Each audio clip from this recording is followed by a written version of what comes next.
যখন উমাইয়া রাগান্বিত হইয়া আবার বিলালের পায়ে রশি বান্ধিয়া, ঘোড়ার পায়ে ওই রশি বান্ধিয়া ওই ঘোড়াকে ছাড়িয়া দিয়ে বলে, আই বিলাল, তুই ঈমান ছাড়বি কিনা বল, তোর আল্লাহকে ছাড়বি কিনা বল, তোর ওই পাগল নবী মুহাম্মদকে সাল্লাল্লাহু আলাইহি সাল্লাম ছাড়বি কিনা বল।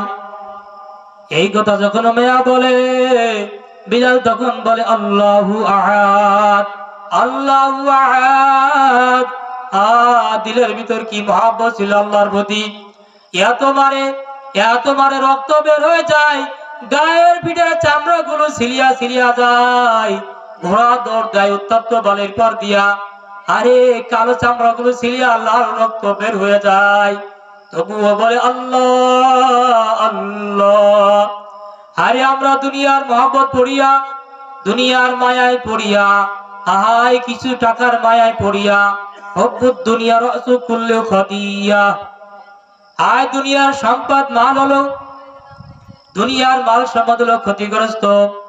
এই জন্য দুনিয়ার মালের দিকে যদি তুমি যাও, তাহলে হয়তোবা তুমি ধ্বংস হয়ে যাইতে পারো।